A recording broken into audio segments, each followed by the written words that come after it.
8편의 시는 아주 너무나도 아름다운 그런 문장과 단어로 이루어져 있는 아주 깊은 감동을 주는 노래 말입니다. 한마디로 얘기한다면 사람의 영광과 존귀를 창조주의 영광과 장엄함에 빗대어 노래하고 있다고 볼 수 있습니다. 그래서 맨 먼저 여호와 우리 주여, 여호와 우리 주, 그리고 주의 이름, 온 땅, 그리고 어찌 그리 아름다운지요. 아름답다라고 했는데 이 단어는 우리가 말하는 그런 그냥 예쁘다 이렇게가 아니라 장엄한 아름다움을 말합니다. 아주 장엄한. 그래서 우리가 이렇게 여행을 가거나 아주 대자연의 그 아름다운 광경들, 나이아가라 폭포를 본다든지 아니면 뭐 엄청난 또 산을 바라본다든지 멋진 그 단풍이 든 풍경이라든지 자연 경관들을 볼 때 느끼는 그 장엄함, 그 아름다움입니다. 그래서 우리가 이 하나님의 이 성령의 충만함을 받고 세상을 딱 보면 온통 세상이 이렇게 아름답게 보이는 거예요. 장엄하고 너무나 위엄이 있고 아름답고 그런 은혜를 받게 됩니다. 성령의 충만함을 받고 세상을 다시 보면 사람들도 그렇게 아름답고 천사같이 보이고 또 하나님이 창조하신 온 세상들 그리고 또 자연의 섭리 이런 것들을 볼 때마다 그 창조주의 손길을 느끼고 그 장엄함과 그 오묘함과 그 신비로움과 그 속에서 그냥 경탄이 절로 경이로움이 절로 나오는 그냥 뭐 찬송을 해라고 해서가 아니라 그냥 내 안에서 우러나오는 찬양이 절로 나오게 되는 그런 감흥이라고 할 수 있습니다. 그래서 하나님의 그 아름다움, 그 장엄함, 오늘 또 우리가 그걸 느끼고 그 아름다움과 장엄함 속에서 살면서 그것에 경탄하고 그것에 감사하고 그것을 찬양하며 사는 하루가 될 수 있기를 바랍니다. 주의 영광이 그 다음에 하늘을 덮었나이다. 그러니까 영광이라는 단어는 빛난다라는 뜻을 갖고 있습니다. 빛남, 어근 자체가 빛나, 빛이 이렇게 비쳐나듯이 빛난다는 의미를 갖고 그걸 우리 말로는 이제 한자로 영광이라고 그렇게 번역을 했습니다. 그러니까 하나님께 영광을 돌린다라는 말은 하나님의 그 장엄함을 비춰내는 걸 말합니다. 얼핏 봤을 때 우리가 사람들이 멋있다, 매력적이다 라고 느끼는 것은 인류학자들은 유전적으로 어떤 남녀가 혹은 암수가 서로 더 좋은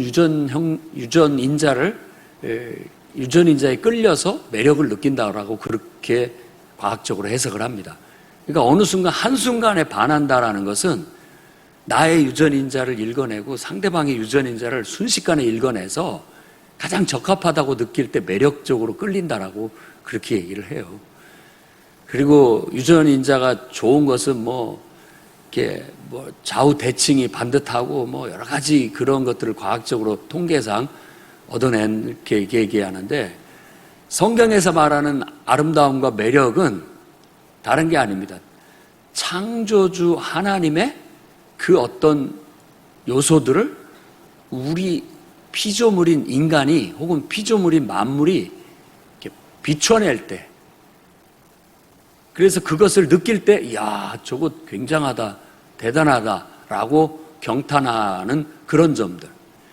그래서 우리는 하나님을 인정하지 않을 때 어떤 피조물을 신격화하고 그것을 우상화하는데 사실은 우리가 제대로 알아야 할 진리는 바로 그 모습이 하나님을 보여주고 있는 것일 뿐이다라는 거예요.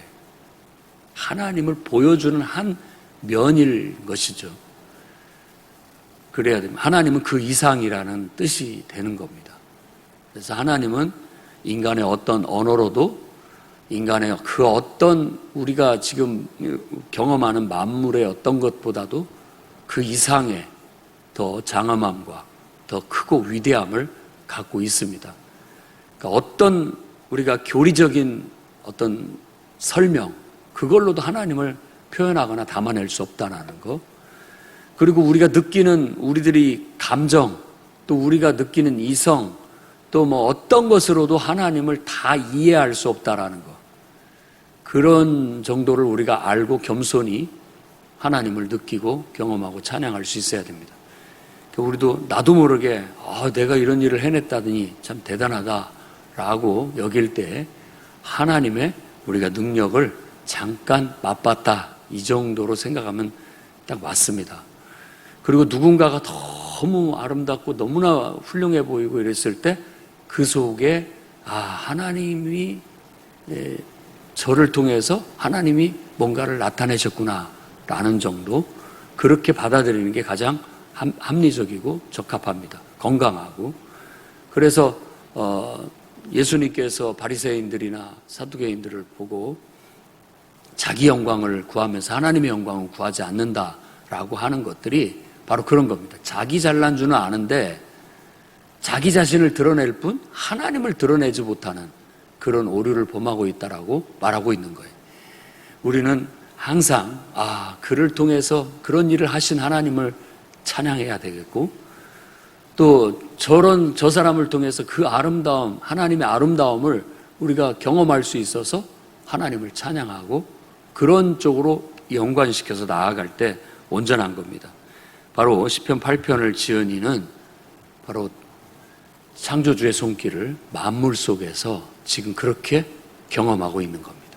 한번 예배를 마치고 돌아가는 길에 다시 한번 여러분들의 생명과 또 온 세상을 그 눈으로 한번 바라보십시오. 얼마나 하나님이 아름답고 장엄하고 그분의 영광이 드러나는지 발견할 수 있기를 바랍니다. 하늘을 덮었다라고 표현하고 있는 단어를 하늘을 덮었다라고도 볼 수 있지만, 이 단어가 하나님을 예배한다라는 의미도 들어있다고 학자들은 얘기를 합니다. 그러니까 하늘을 덮었다, 하나님을 예배한다라는 말이, 그 뒤에 이어지는 단어도 이제 주의 대적으로 말미암아 어린 아이들과 젖먹이들의 입으로, 주의 대적으로가 먼저 나오지만 원문에는 어린 아이들과 젖먹이들의 입으로 이 단어가 먼저 나옵니다. 그러니까 하나님을 진정으로 품어서 그분의 빛을 드러내면서 예배할 수 있는 존재는 어린아이 같은, 젖먹이 같은 그런 순수한 존재들이라는 거예요. 대적이라고 말하는 자들은 스스로가 하나님을 부정하고 스스로가 잘났다라고 생각하는 그런 세상의 존재들입니다. 결국은 그런 존재들은 하나님의 영광이나 하나님의 장엄함을 깨닫지 못하고 결국 그것들을 왜곡시키거나 그것들을 패러디하면서 잘못된 길로, 악의 길로 갈 뿐이라는 거예요. 다만 뭔 몰라도 그냥 순수하게 창조주 하나님을 인정하고 그분의 은총 속에 살아가고 그분의 그늘 아래 살아가는 모든 존재들이, 그런 존재들이야말로 정말로 하나님의 장엄함을 드러내고 그분의 아름다움을 드러내고 그분의 영광을 드러내는 존재들이다라는 거예요. 그러니까 여기서 말하는 어린아이와 젖먹이들은 그런 의미로 쓰였습니다. 연약하지만 순수해요.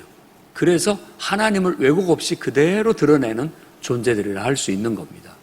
그러나 세상에 똑똑하고 잘난 존재들은 하나님 없이도 자기들이 생존할 수 있다라고 생각하고 스스로가 다 잘난 줄 알고 살아가는 그런 존재들이 바로 주님의 대적들이에요. 하나님을 부정하고 하나님을 거스려 스스로 서려고 하는 자들이라고 말할 수 있습니다. 결국은 그들 앞에 오히려 하나님께 순종하고 순수한 마음으로 복종하는 자들, 순수한 마음으로 예배하는 자들을 통해서 하나님은 자신의 권세, 이 권세라고 권능이라고 말하는 건 힘, 자신의 능력을 나타내신다라는 겁니다. 오늘날 그런 순수한 예배자를 하나님이 찾고 있다라는 사실을 기억하시기 바랍니다. 그런 어린아이와 같고 젖먹이들과 같은 순전한 예배자를 찾을 때 여러분들이 그런 예배자들이 되어 여러분들을 통하여 하나님의 영광과 하나님의 능력들이 드러날 수 있기를 소망합니다. 괜히 잔깨 부리면서 내가 잘난 줄 알고 있다가 오히려 더 큰 낭패를 당하는 일이 없기를 바랍니다. 그들은 원수들, 보복자들이라고 말하는데 그들을 잠잠케 하신다라고 했는데 그들을 누르신다라는 뜻입니다. 교만한 자를 하나님께서는 누르신다. 아무 말 못하게 한다. 가라앉힌다라는 단어를 잠잠하다라고 그렇게 번역을 했어요. 그들은 가라앉혀버리고 결국은 어린아이 같은 예배자들을 순수한 하나님 앞에 순전하게 예배하고 복종하고 순종하는 자들을 이렇게 수면 위에 높이신다라는 의미를 갖고 있는 겁니다. 그래서 우리는 그런 예배자들, 그렇게 하나님을 섬기는 자들이 되어야 되겠습니다. 자, 3절에 이제 하늘 그리고 달, 별 이것을 내가 본다. 그 하늘은 주의 손가락으로 만드신 하늘이요, 달과 별은 주께서 그 하늘에 딱 박아놓으신, 베풀어 두신, 박아놓으신 달과 별이다 라고 하나님이 창조하신 피조세계를 감상하는, 그야말로 너무나도 아름다운 작품으로 감상하고 있는 거예요. 안식일 날, 그러니까 7일째 하나님이 하신 일이 바로 그겁니다. 좋다. 내가 창조했지만 너무 좋다. 아름답다. 그걸 감상하는 날이 안식일이라고 제가 그 원래 의미가 그런 의미라고 말씀을 드렸습니다. 성경에 그렇게 나타나 있잖아요.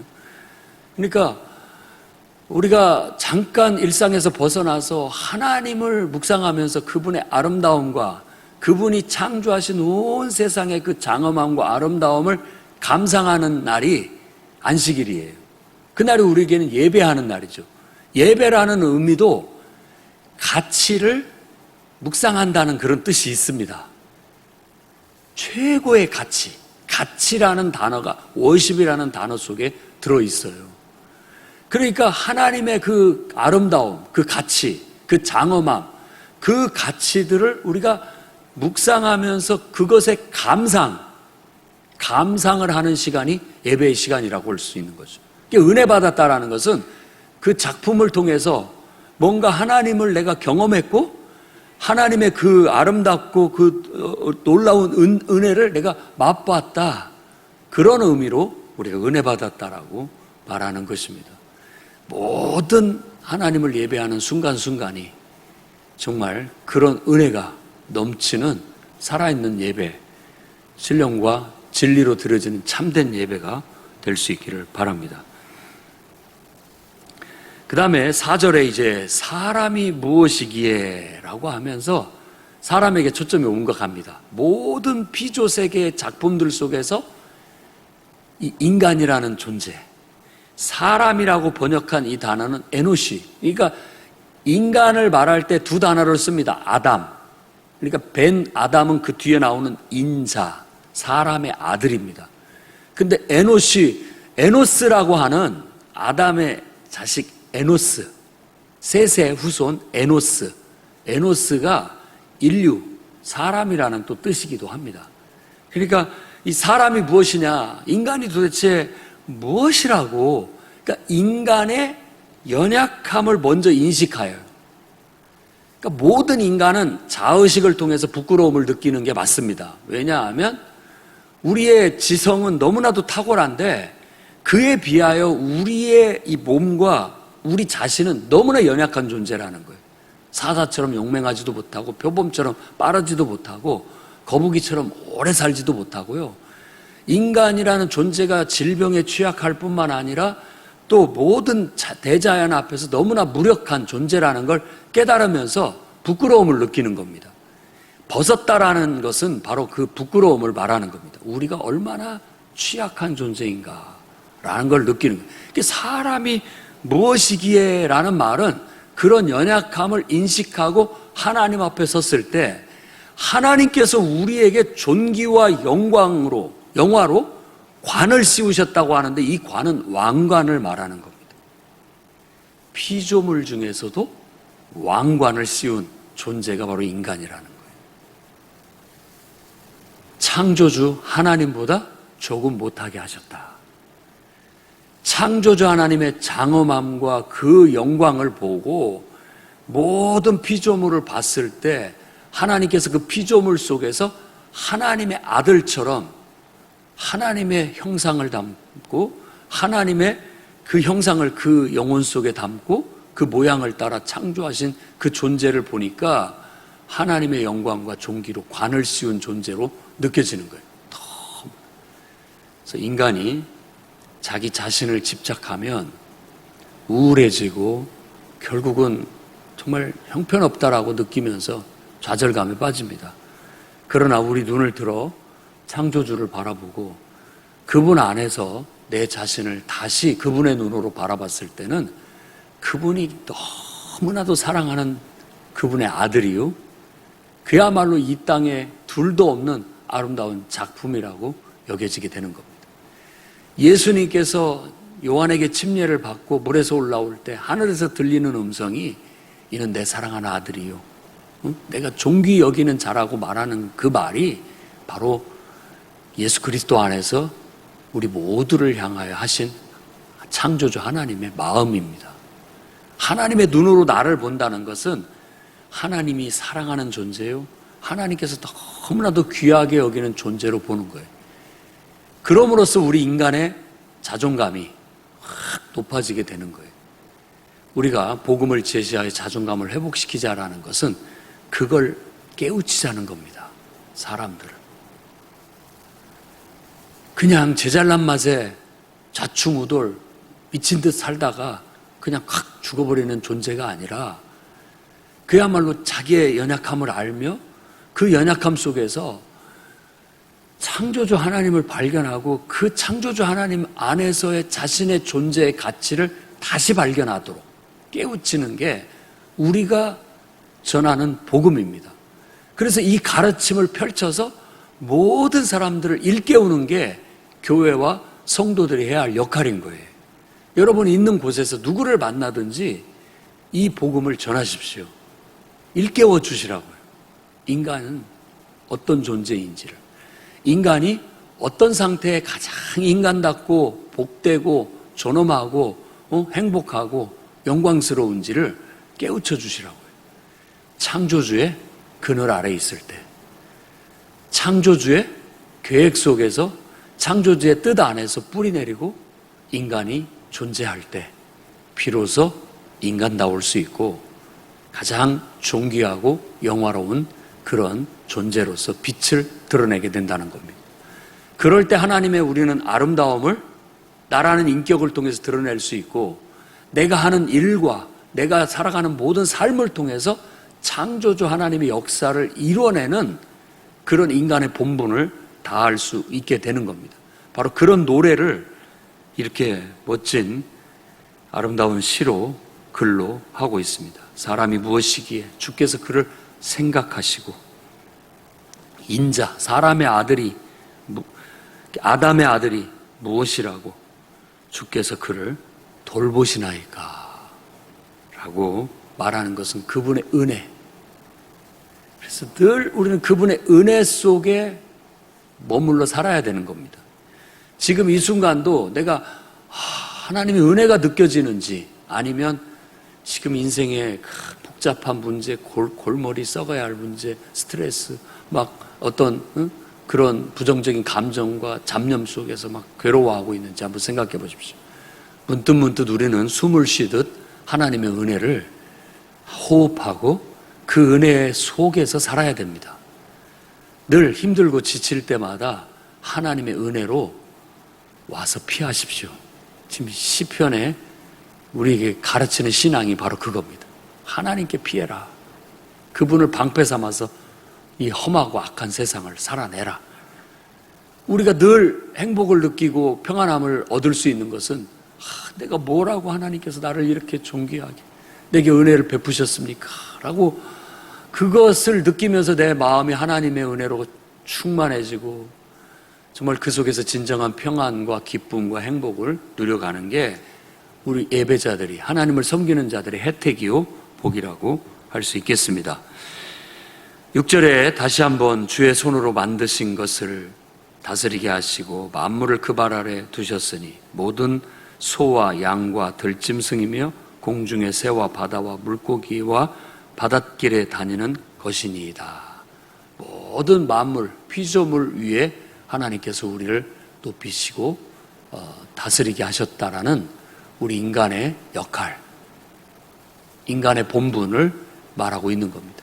그래서 우리는 우리 멋대로 우리의 욕심을 따라 자연 만물을 마음대로 활용하는 것이 아니라 창조주 하나님의 뜻과 계획 속에서 그분의 뜻을 따라 우리가 존귀와 영광으로 관을 씌워서 만물을 다스리는 존재가 돼야 됩니다. 그런 완벽한 존재가 바로 예수 그리스도입니다. 그래서 시편 2편과 함께 이 8편은 메시아시라고도 해요.